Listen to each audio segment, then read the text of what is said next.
bem, irmãos, vamos abrir a palavra de Deus em Romanos 12. Carta de Paulo aos Romanos, capítulo 12, versículos 1 e 2.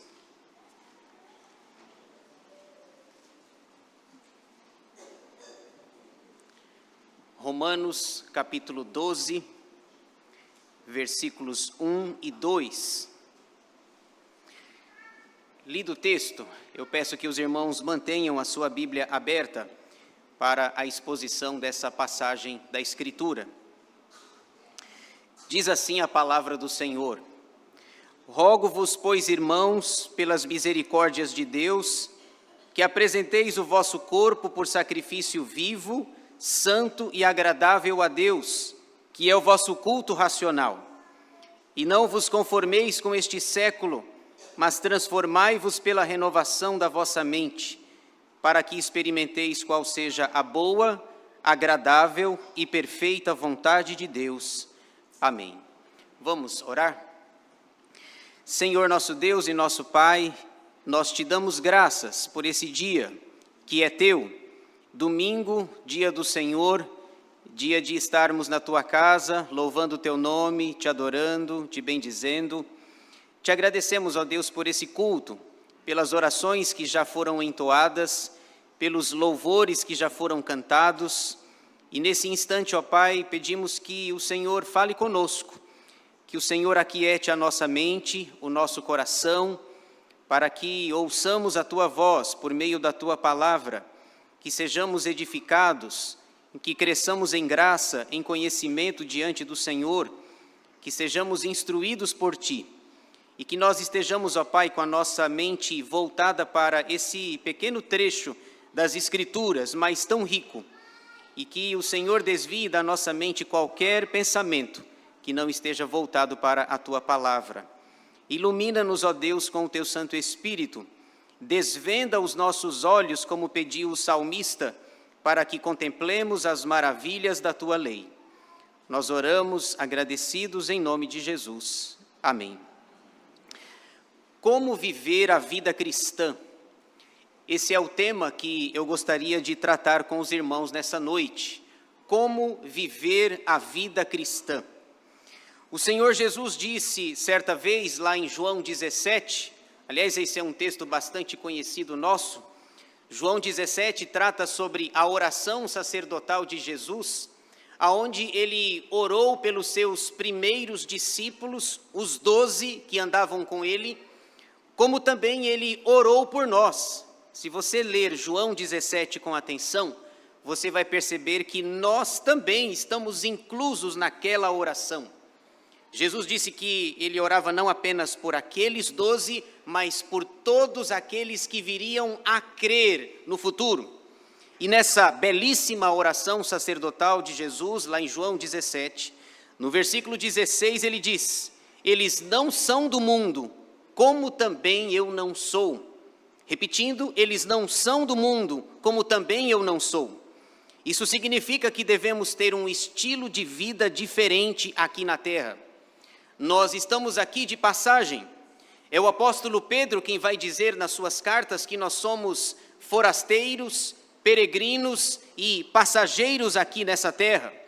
Aliás, alguém já disse que nós deveríamos viver com os pés aqui na terra e com a cabeça no céu, pensando nas coisas lá de cima, lá do alto, como Paulo coloca em Colossenses 3. Pensai nas coisas lá do alto, buscai as coisas que são lá do alto.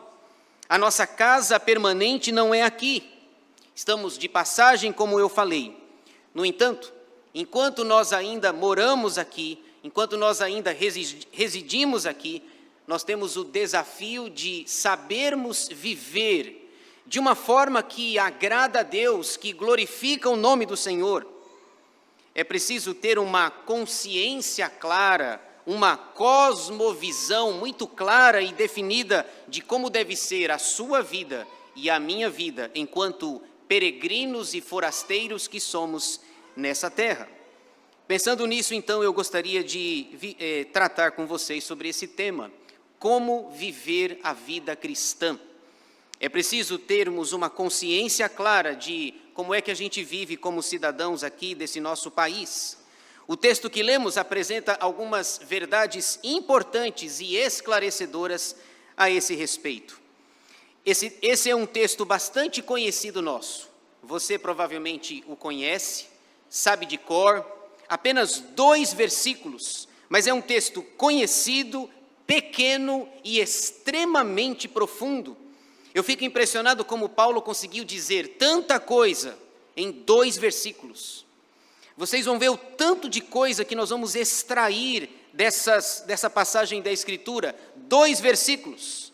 Veja só, João Calvino, o grande reformador, o grande exegeta da Reforma, a cabeça pensante da Reforma, quando ele comenta sobre esse texto, ele diz o seguinte: João Calvino, que nasce em 1509 e falece em 1564, ele disse sobre Romanos 12, 1 e 2, esse texto é o resumo da vida cristã. Foi isso que ele disse. Esse texto é o resumo da vida cristã. 2 versículos apenas, Romanos 1 e 2. No entanto, antes de nós entrarmos nesse texto, eu gostaria de explicar algumas coisas do pano de fundo que envolve essa preciosidade da Escritura. A carta de Paulo aos Romanos, que é o maior tratado teológico do apóstolo Paulo, aliás, Paulo caprichou quando escreveu Romanos.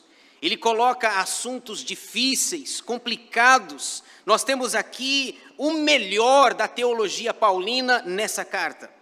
A carta de Paulo aos Romanos tem 16 capítulos e ela está dividida em 2 partes. A primeira vai dos capítulos 1 a 11, que é a parte teórica ou doutrinária da carta. E a segunda parte vai dos capítulos 12 a 16, aonde ele mostra a parte prática da carta. Aliás, essa é uma peculiaridade do apóstolo Paulo. Via de regra, ele faz isso. Primeiro ele trata a teoria e depois ele fala da prática. Primeiro ele mostra o conceito teológico, para depois dizer o que é que eu faço na prática com o conceito teológico. E eu tenho observado o quão difícil é ser teórico e prático. Tem gente que é teórico, mas não é prático. Tem gente que é prático, mas não é teórico. Você precisa fazer esse casamento, essa harmonização entre teoria e prática. Paulo faz sempre isso. Por exemplo, a carta aos Efésios tem 6 capítulos. A metade da carta, capítulos 1 a 3 é a parte teórica, capítulos 4, 5 e 6 é a parte prática. Ele dá o conceito e depois ele diz o que é que você deve fazer com o conceito. Deixa eu mostrar para vocês alguns conceitos da primeira parte, capítulos 1 a 11. Ele trata de assuntos dificílimos. Por exemplo, ele fala sobre a universalidade do pecado, capítulo 3. Lembra lá, Romanos 3, 23? Pois todos pecaram e carecem da glória de Deus. Depois ele fala sobre a justificação pela fé, capítulo 5, um assunto tão caro para Martinho Lutero, a justificação pela fé. Ele diz em Romanos 5:1, justificados, pois, mediante a fé, temos paz com Deus, mediante Jesus Cristo nosso Senhor. Depois ele fala sobre reconciliação com Deus. Depois ele fala sobre a lei de Deus. No capítulo 8 ele fala sobre a predestinação. Romanos 8, 28, e aos que predestinou, a esses também chamou, e aos que chamou, a esses também justificou, e aos que justificou, a esses também glorificou. Ele fala sobre a eleição divina, usando os irmãos gêmeos, Esaú e Jacó, quando Deus diz, amei Jacó e me aborreci de Esaú.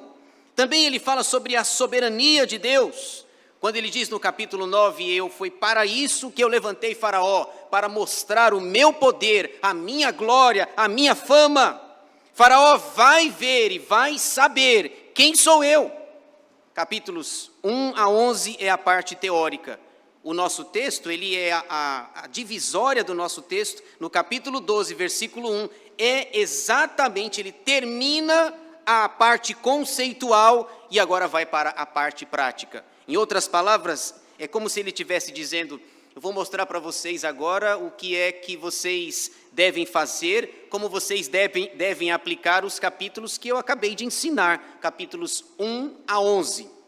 E ele começa justamente nessa divisória aí, Veja só, a primeira palavra do capítulo 12, rogo-vos, pois, irmãos.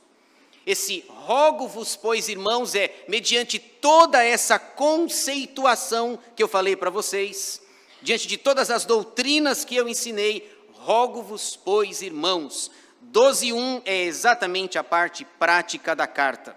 Aliás, quando ele está terminando a primeira carta, a primeira parte, nos versículos, capítulo 11, versículos 11 a 33, ele mesmo estava impressionado com aquilo que ele falou. Ele mesmo estava assim, extasiado com as doutrinas que ele havia falado. Veja só, 11:33, por exemplo. Ó profundidade da riqueza, tanto da sabedoria como do conhecimento de Deus, quão insondáveis são os seus juízos e quão inescrutáveis os seus caminhos. Agora ele vai fazer algumas perguntas retóricas, e a resposta para todas elas é a mesma. Você vai ver, eu vou fazer a pergunta e você vai ver. A resposta que eu encontrei para elas é ninguém. Veja só, tem algumas perguntas, eu vou lê-las, e vocês vão ver que a melhor resposta é ninguém. Quer ver? Preste atenção, versículo 34. Quem, pois, conheceu a mente do Senhor? Ninguém. Se tem alguém aí, me apresente, por favor. Depois, ou quem foi o seu conselheiro? Ninguém. Então vocês estão concordando comigo. 35, ou quem primeiro deu a ele para que lhe venha a ser restituído? Ninguém. Ele mesmo estava impressionado com o Deus que ele havia apresentado. Ó profundidade da riqueza, e tanto da sabedoria como do conhecimento de Deus. E aí ele se rende então diante disso. No versículo 36 ele diz, porque dele e por meio dele e para ele são todas as coisas, a ele pois a glória eternamente. Amém. Tendo dito isso, Paulo diz assim, pois bem, agora eu quero mostrar a vocês como viver a vida cristã. E o texto vai nos apresentar aqui algumas verdades que eu quero apresentá-las para vocês em apenas 2 versículos. Paulo vai usar aqui 3 verbos no gerúndio que são impressionantes e que fazem toda a diferença para nós. 3 verdades sobre como viver a vida cristã. Primeira verdade, você e eu devemos viver a vida cristã adorando a Deus. Se não, vejamos o versículo 1. Rogo-vos, pois, pelas misericórdias de Deus, que apresenteis o vosso corpo por sacrifício vivo, santo e agradável a Deus, que é o vosso culto racional. O que ele está dizendo é, diante de tudo que eu ensinei nos capítulos 1 a 11, a primeira maneira que vocês devem viver a vida cristã é adorando a Deus. Irmãos, vocês e eu fomos criados para adorar a Deus. Não é assim que a gente aprende no breve catecismo de Westminster? O breve catecismo que foi escrito para as crianças, que ficou finalizado em 1647, a primeira pergunta é, qual é o fim principal do homem? E a resposta é, o fim principal do homem é glorificar a Deus e gozá-lo para sempre. Fim é de finalidade, de propósito, de objetivo maior. Qual é o objetivo maior da sua vida, da minha vida? Adorar a Deus. Não é somente trabalhar, não é somente estudar, não é somente ganhar dinheiro. Se nós não nos preocuparmos com a vida espiritual, nós estamos fadados ao fracasso. Porque o objetivo maior da nossa vida é adorar a Deus.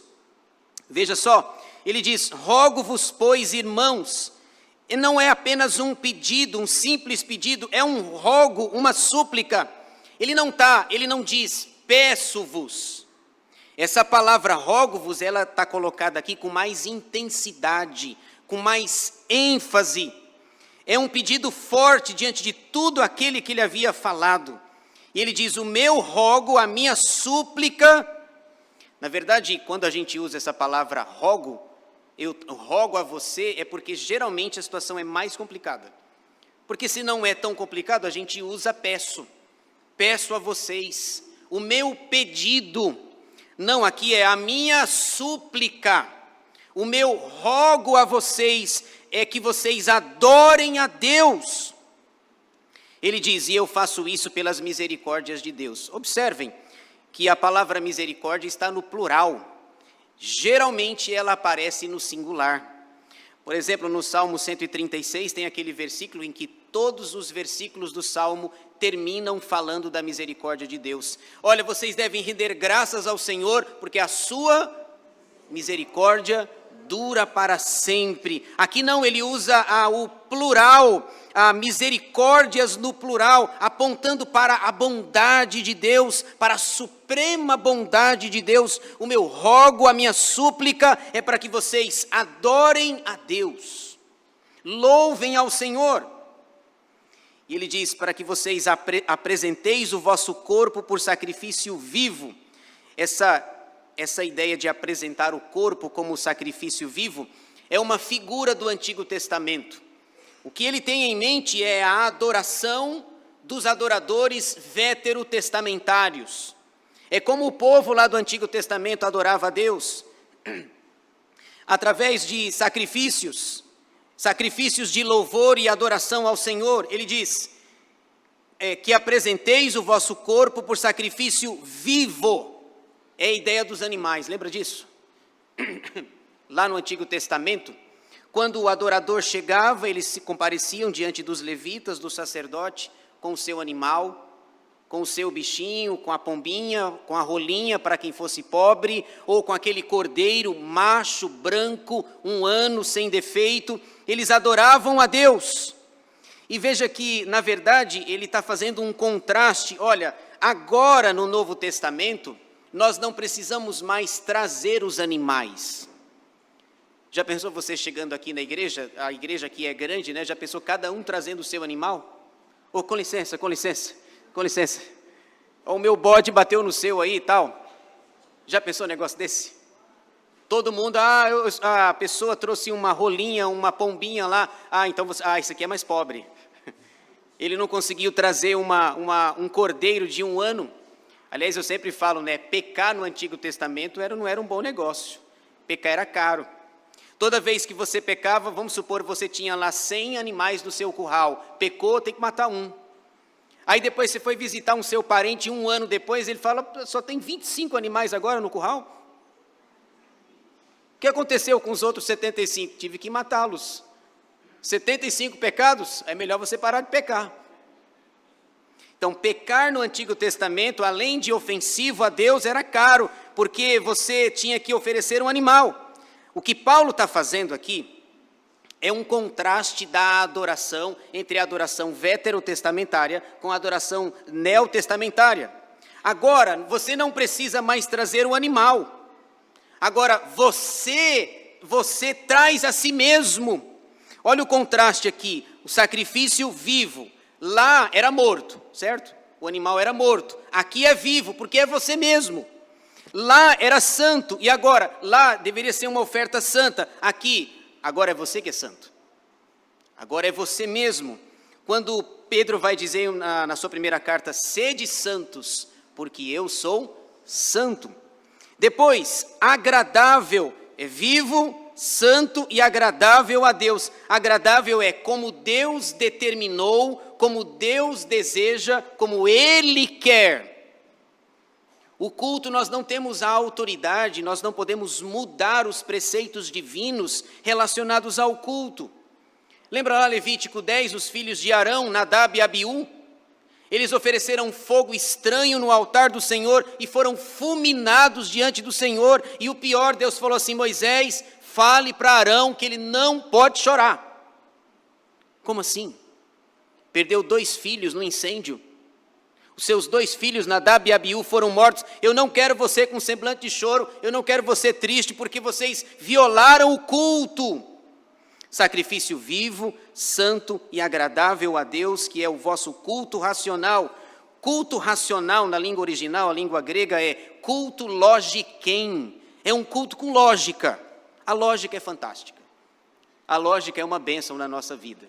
Porque a gente não faz as coisas aleatoriamente, atabalhoadamente. Tem que ter ordem, tem que ter decência, tem que ter começo, meio e fim, propósito, finalidade. E às vezes a gente confunde, né? A gente acha que o culto é aqui. Quando terminar o culto, quando a gente for embora, aí começa a nossa vida. A gente faz uma dicotomia entre o sagrado e o profano, entre o santo e o impuro, entre a igreja e o mundo. Não, lá fora também você cultua a Deus. Aqui nós temos o culto solene, o culto público, o culto de louvor e adoração a Deus. Mas quando você sair, quando você for embora, continua o culto da vida. Você canta no chuveiro, você canta no trânsito, ao invés de xingar o abençoado, você canta. A nossa vida deve ser um culto, e não apenas esses momentos aqui que tem uma liturgia, uma formalidade, o pastor, os presbíteros, a ceia. A nossa vida é um culto. Uma vez eu aprendi assim, até varrendo a sua casa você está adorando a Deus. Não existe essa dicotomia de aqui é o sagrado, lá fora quando você atravessar é o profano. Tudo é culto, a nossa vida. Tem o culto público e tem o culto da vida, aonde você, lá no seu trabalho, se for permitido, você coloca uma música. Põe um hino aí. Louva ao Senhor, exalta o nome do Senhor. Como viver a vida cristã? Paulo diz, adorando a Deus. Adore a Deus. Fomos criados para isso. Se nós não estamos adorando a Deus, se não estamos glorificando ao Senhor, alguma coisa está errada conosco. Segunda verdade, como viver a vida cristã, Paulo diz, rejeitando o mundo. Aqui está um problema. Rejeitando o mundo, volte os seus olhos para o texto, versículo 2, a parte A. E não vos conformeis com este século. Agora, ele fala da necessidade de rejeição ao mundo que vivemos. A palavra conformar significa amoldar, tomar a forma, se tornar parecido. Por exemplo, esse copo com água aqui, a água tem o formato do copo. Se o copo fosse quadrado, a água também, o formato seria quadrado. O que o apóstolo Paulo está dizendo é, não se amolde, não se conforme, ou ainda melhor, não tome a forma ou forma do mundo. Não seja igual ao mundo, porque o mundo tem os seus princípios, a sua ética, e nós temos os nossos. Paulo diz, e não vos conformeis, não tome a forma do mundo. Sabe aquela história de, mas todo mundo faz, não é assim? Que a gente escuta o tempo todo, mas todo mundo faz. Os nossos filhos fazem assim, mas lá na escola todo mundo faz. Os meus colegas todos fazem. Eu nunca vi alguém falando assim, está todo mundo assim num precipício, todo mundo vai pular. Você vai pular? Você não vai. Não é todo mundo faz, eu não sou todo mundo. Eu tenho nome, eu tenho identidade, eu tenho RG, CPF, eu preciso ser diferente. Não tome a forma do mundo, os valores do mundo. A palavra século aqui. E não vos conformeis com este século. Século não deve ser entendido com um período de tempo de 100 anos, certo? Não é isso. Século na Bíblia não é um período de 100 anos. Jesus falou, quando ele estava um pouquinho antes de ele ir embora, de voltar para o céu, ele fala assim, e eis que estarei convosco todos os dias até a consumação dos séculos. Ele não estava falando de 100 anos, século é um movimento presente, é como o mundo age no presente. Século significa a era presente, os valores defendidos pelo mundo, uma ética equivocada. Eu sempre digo o seguinte, talvez você não tenha me ouvido falar, mas vai ouvir, talvez essa seja a primeira vez, virão outras. Todo mundo tem um código de vida. Todos. Todas as pessoas, mesmo que elas não saibam, elas têm um código de vida. E o que elas fazem ou deixam de fazer é baseado num código de vida que elas têm. Você tem um código de vida. O que você faz ou o que você deixa de fazer, você sempre pergunta para esse código, pode fazer? Não pode fazer? É certo? É errado? Todos nós temos um código de vida. O nosso código chama-se Bíblia. Bíblia Sagrada. As Escrituras Sagradas. Nós não falamos? a gente fala tão no automático e nem pensa, a gente fala que a Bíblia é a nossa única regra de fé e prática. Às vezes eu acho que é só fé. Não dá essa impressão? A Bíblia é a nossa única regra de fé e de prática. Então, aquilo que eu creio, eu faço, eu pratico. Todos nós temos um código de vida. Por exemplo, hoje de manhã eu falei na nossa classe lá de doutrinas básicas da fé cristã. O mundo se assustou em 2001 com os atentados terroristas lá em Nova York. 11 de setembro de 2001, como esquecer desse fatídico dia? Mas aqueles homens que entraram num avião para se jogar naquelas torres gêmeas lá, eles fizeram aquilo baseados numa fé, baseados numa crença.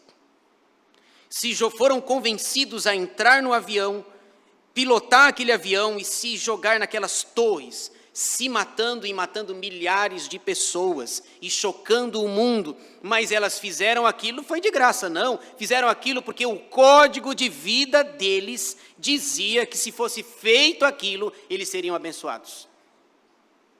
Na doutrina deles, na crença deles, eles morreram como mártires, são pessoas boas, são pessoas que serão recompensadas, e eles vão para um paraíso, pelo que fizeram, vão para um paraíso, e lá elas terão 72 virgens no paraíso.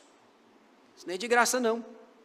Alguém vai se jogar num avião de graça? Não. Se jogou pelo que crê, pelo código de vida, no caso deles é o Alcorão. O que você faz ou o que você deixa de fazer é baseado no código de vida. Por exemplo, por que a gente diz que mentira é errado? Como que você sabe que quem disse que mentira é errado? A Bíblia, não é assim? Não dirás falso testemunho, tem um mandamento claro. Não podemos mentir, não podemos adulterar, não podemos trapacear as pessoas, mas baseado no que você diz isso? Como que você sabe que trapacear alguém é errado? Porque a Bíblia diz que é errado. Se a Bíblia diz que é errado e você concorda com isso, é seu código de vida. A Bíblia diz que nós temos que amar o inimigo, orar por eles. E se a Bíblia não dissesse, não faríamos isso. Quem é que ama o inimigo? Quem é que ora pelo inimigo? Quem faz uma coisa dessas? Porque se for sentimento mesmo, a gente vai querer que ele se dê mal. Paulo está dizendo, não se conforme, não tome a forma, não siga o código do mundo, não dá.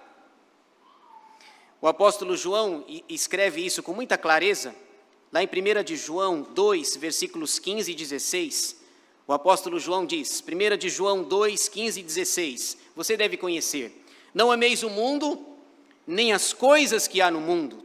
Se alguém amar o mundo, o amor do Pai não está nele. Porque tudo que há no mundo, a concupiscência da carne, a concupiscência dos olhos e a soberba da vida, não procede do Pai, mas procede do mundo. Em 2 versículos ele falou a palavra mundo 5 vezes. Agora eu vou trocar a palavra mundo, que o mundo na Bíblia é o sistema. É o sistema em rebelião contra Deus. É o sistema anti-Deus. Eu vou trocar mundo por sistema. Veja só como fica o texto. Não ameis o sistema, nem as coisas que há no sistema. Se alguém amar o sistema, o amor do Pai não está nele, porque tudo que há no sistema, a concupiscência da carne, a concupiscência dos olhos e a soberba da vida, não procede do Pai, mas procede do sistema. Vou trocar sistema por uma outra palavra, por Babilônia. Babilônia na Bíblia é símbolo do mundo, do versículo 2, a parte A, quando Paulo diz assim, não vos conformeis, não tome a forma do mundo. Então eu vou trocar mundo por Babilônia, que é símbolo do mundo. Aquela Babilônia lá do Antigo Testamento, do megalomaníaco Nabucodonosor. Veja só, não ameis a Babilônia, nem as coisas que há na Babilônia.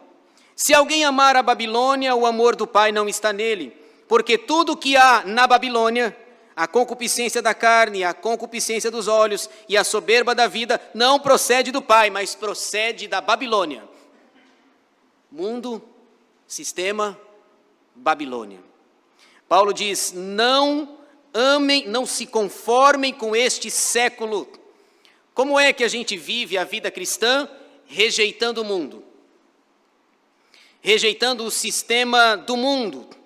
Aqui fica muito claro que os valores de Deus são incompatíveis com os valores do mundo. Ou você ama a Deus, ou você ama o mundo.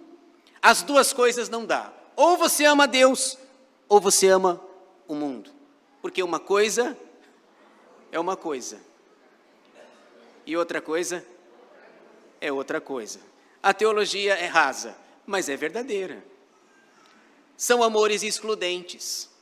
Não tem como você dizer: não, eu amo a Deus e amo ao mundo. Não, algum amor aí tem que ser excluído. Os valores são incompatíveis.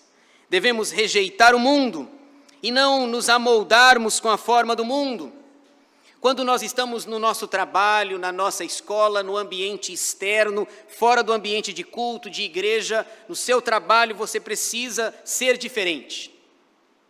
Ah, mas todo mundo faz. Mas todo mundo mente, mas eu não sou todo mundo. Eu preciso ter uma vida e uma postura que de fato agrada a Deus. Nós passamos recentemente aqui pelas eleições, né? Aqui na Praia Grande foi mais tranquilo, né? As eleições municipais, mas lá em São Paulo, eu não fui votar e justifiquei o meu voto. Lá em São Paulo, até cadeirada teve. Foi difícil, foi complicado. E o que eu mais ouvi, às vezes eu parava para ver recortes de vídeos, e o tempo todo eu ouvia essa palavra: o sistema. O sistema é cruel, o sistema é o mundo. Paulo diz: não vos conformeis com este século. Terceira e última coisa para nós fecharmos: como viver a vida cristã. São 3 verbos no gerúndio. Primeiro, adorando a Deus. Segundo, rejeitando o mundo. E terceiro gerúndio, transformando a nossa mente. Versículo 2b, para nós terminarmos, o apóstolo Paulo diz assim: e não vos conformeis com este século, mas transformai-vos pela renovação da vossa mente, para que experimenteis qual seja a boa, agradável e perfeita vontade de Deus. Veja que agora, Paulo vai falar sobre a nossa mente. Isso aqui é muito interessante, porque as maiores batalhas que você tem, e que eu tenho, começa na mente. As maiores batalhas, os maiores embates que você tem, começa na mente. E Paulo vai dizer assim: agora é com a mente. Primeiro ele falou de Deus, depois ele falou do mundo, e agora ele vai falar da sua mente. As maiores batalhas que nós travamos começam na nossa mente. Primeiro você pensa, depois você arquiteta, e depois você coloca ou não em prática. E quando o que você colocou na sua mente é executado na prática, se não for bom, vai ter prejuízo. Lembra de Abel e Caim? Lembra do plano de Caim? Quando ele solta uma frase pequena e diz para o seu irmão: vamos ao campo. Lembra? Uma frase só. Vamos ao campo. Mas vamos ao campo já esconde um monte de coisas. Já está tudo planejado na cabeça dele. O que ele verbalizou, o que ele falou para Abel é: vamos ao campo. Mas na mente dele já tem o plano dele, já tem a pedrada que ele vai dar no irmão, já está tudo planejado. Mas o que ele verbalizou para Abel foi: vamos ao campo. As maiores batalhas da nossa vida começam na nossa mente. Veja só, e Paulo diz assim: a mente é fundamental, e é por isso que você precisa transformar a sua mente. Transformai-vos pela renovação da vossa mente. Irmãos, o que ele está dizendo é: ao invés de conformidade, ao invés de tomar a forma ou a forma do mundo, transforme a sua mente. E veja, não é pensamento positivo, certo? Pensamento positivo, faça figuinhas aí que vai dar certo. Não é isso. Aliás, nós crentes, nós cristãos, temos a habilidade de dizer não, sim ou não ao pecado, porque a nossa mente já foi transformada. Ela já foi renovada por Cristo Jesus. O velho homem, a velha natureza, nós ainda temos a velha, mas agora também temos a nova. Paulo diz assim, olha, não se conforme, trabalhe na sua mente. Aqueles que estão em Cristo têm essa capacidade de andarem em novidade de vida. Tudo começa aqui, na nossa mente, no nosso pensamento.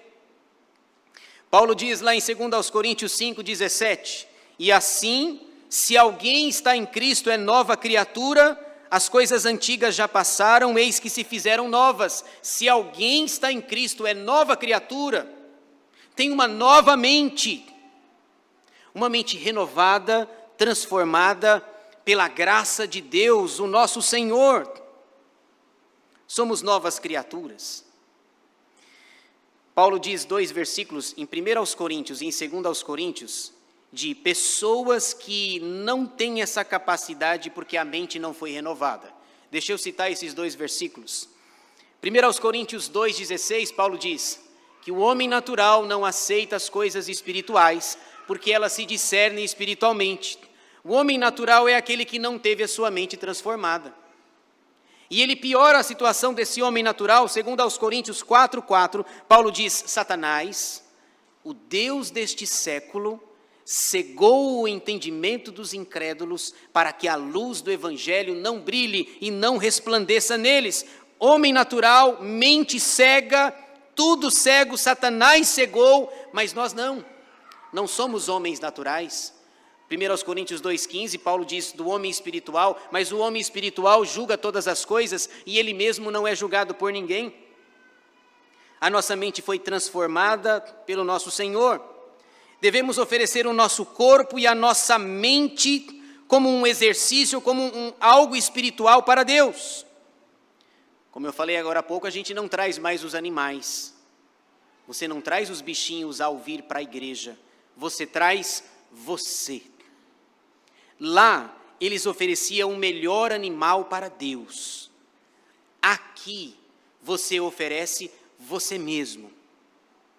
Você está aqui. Nós até cantamos, né? Senhor, eis-me aqui. Sou eu agora.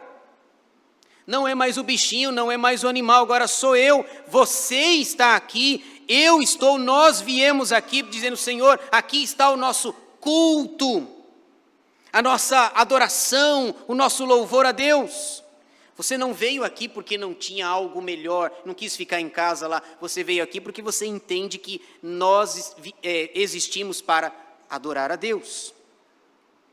Paulo diz ainda em Efésios 4, versículos 23 e 24, Efésios 4, 23 e 24, e vos renoveis no espírito do vosso entendimento, e vos revistais do novo homem, criado segundo Deus em justiça e retidão procedentes da verdade. E ele encerra com o para quê. Para quê indica objetivo, propósito, finalidade. Versículo 2, eu falei para vocês, 2 versículos extremamente ricos, como Calvino comentou, esse texto é o resumo da vida cristã. Adorar a Deus, rejeitar o mundo, transformar a nossa mente. Versículo, a parte final, para que experimenteis qual seja a boa, agradável e perfeita vontade de Deus. Somente com essa transformação de mente é possível experimentar a vontade do Senhor. Às vezes a gente fala boa, perfeita e agradável, mas o texto fala boa, agradável e perfeita. Isso não muda, estou apenas colocando as palavras na ordem que elas aparecem no texto. Mas o fato é que vocês e eu temos a capacidade de, com a mente renovada, adorar a Deus, rejeitar o mundo e experimentar a boa vontade de Deus. Irmãos, de fato, Deus é bom. Sua vontade é boa. Sua vontade é perfeita. Ele tem o melhor para nós, mesmo que nós por vezes não entendamos. Diga, adore a Deus, rejeite ao mundo e faça com que a sua mente, ocupe a sua mente com coisas boas, com cânticos, com louvores que exaltam e glorificam o nome do Senhor. Como viver a vida cristã? Adorando a Deus, rejeitando o mundo, transformando a nossa mente. Que Deus nos abençoe. Amém. Nós vamos...